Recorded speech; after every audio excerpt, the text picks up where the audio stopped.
Hello, c'est HR, votre chroniqueur. Alors aujourd'hui, c'est une vidéo coup de gueule. Je vous le dis franchement, j'en ai marre. Plus précisément, j'en peux plus. Il y a un truc, je ne vous cache pas, qui me fatigue de plus en plus sur Internet. Surtout autour du domaine du cinéma, via les films dans les salles obscures ou tout simplement les films sur les plateformes.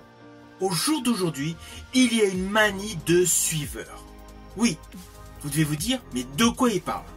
Eh bien, il suffit uniquement de faire un tour d'horizon sur YouTube. À partir du moment où vous avez une star, on va dire entre guillemets, sur les critiques de films qui donnent un avis, implicitement, légion sont les gens qui le suivent comme des moutons. C'est ubuesque. Il suffit qu'il y a une personne de connue, voire deux, qui donne un avis négatif sur un film, implicitement, il y a toute une armée de moutons qui suit.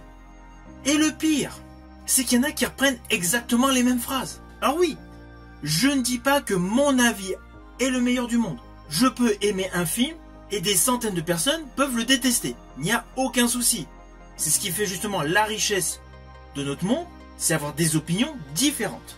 Mais ce que je trouve fou, c'est qu'à partir du moment où une ou deux personnes, de célèbres donc, disent qu'un film est nul, comme par magie, tous les plus grands chroniqueurs de cinéma ressentent la même chose.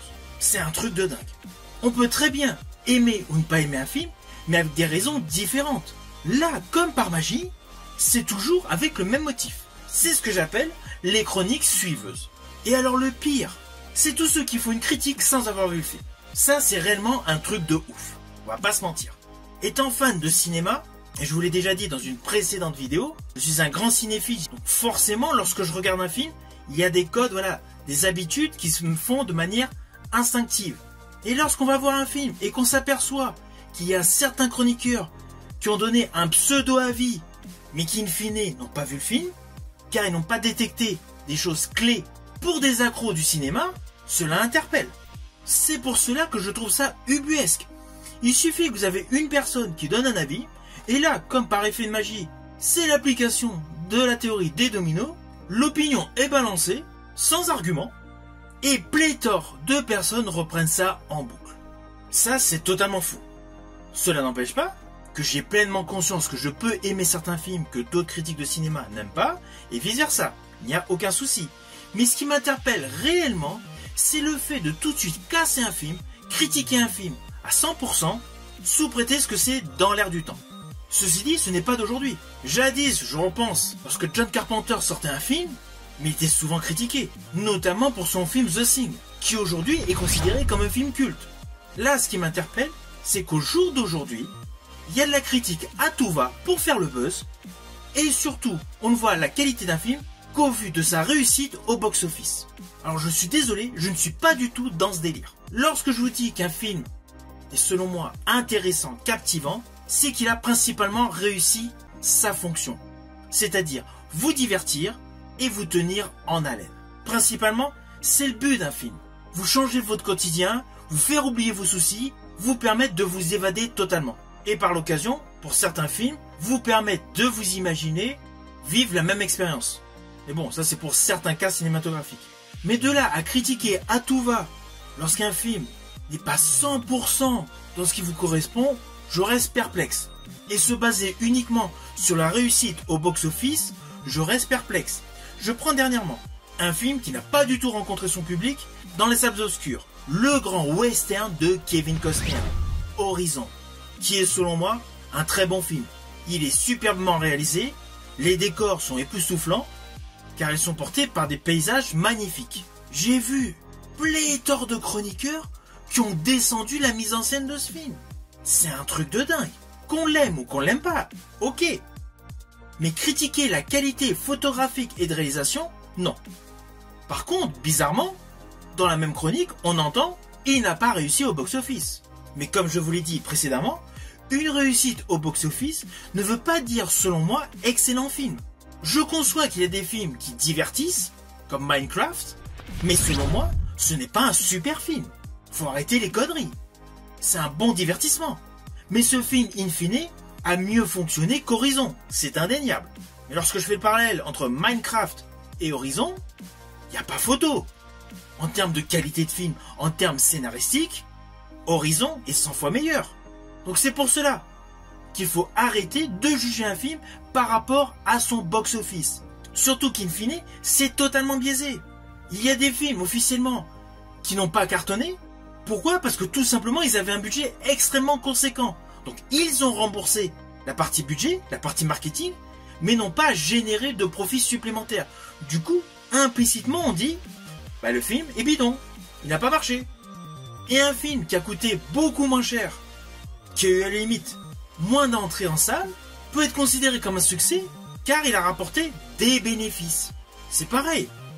Juger la qualité d'un film par rapport au budget, au profit qu'il génère, je reste vraiment perplexe. Car je suis désolé, il y a pas mal de films qui ont largement rencontré leur public, mais in fine, selon moi, sont loin d'être des chefs-d'œuvre du 7e art. Et alors, ce qui me saoule le plus particulièrement, dans les chroniqueurs sur le cinéma, ce sont les girouettes. Ça aussi, c'est un truc de dingue. Un jour, on critique à fond un film histoire de faire le buzz, et quelques mois après, on se dit « Non, un deuxième visionnage, finalement le film est pas si mal que ça », et en fait le gars, il dit totalement l'opposé de ce qu'il avait dit dans sa précédente vidéo. Ça, cela reste un truc de fou. Pourquoi avoir autant critiqué un film pour après dire que le film est super? Alors c'est clair, il est évident que lorsqu'on revoit un film, on remarque davantage de détails. On peut se dire, ah oui, j'avais oublié ce petit truc, c'est un petit point positif supplémentaire à ce film. Mais de là à dire qu'un film est archi naze, et 3 mois après dire non, finalement c'est un chef-d'œuvre, c'est totalement ubuesque. On ne peut pas changer totalement d'avis sur un film. Le seul cas qui peut justifier cela, c'est qu'au final, la première critique avait été faite en tant que suiveur, et que la personne n'avait pas vu le film.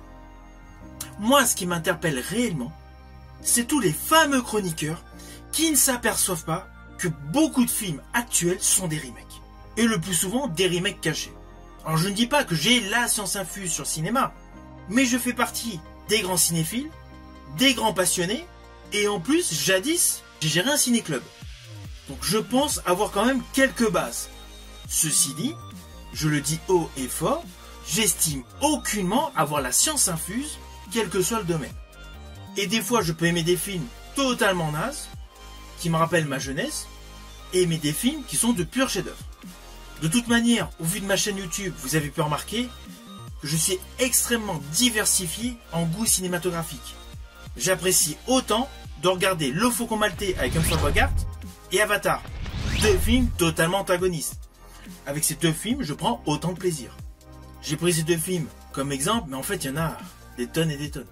Mais enfin, pour en revenir à ma vidéo de ce jour, j'en ai marre, je le dis haut et fort, des critiques suiveuses. Et ne pensez pas que je souhaite que tout le monde ait le même avis que moi. Loin de là. Plus il y a d'avis différents, plus cela porte de la réflexion. Au jour d'aujourd'hui, je demande tout simplement qu'on retourne vers des critiques sincères, permettant des discussions, précisant si on aime ou on déteste un film avec une réelle réflexion, de vrais arguments, pas juste suivre la vague. Et je rajouterai pour conclure qu'il faut arrêter de changer d'avis en fonction de l'algorithme. Je vous dis à bientôt pour une prochaine vidéo.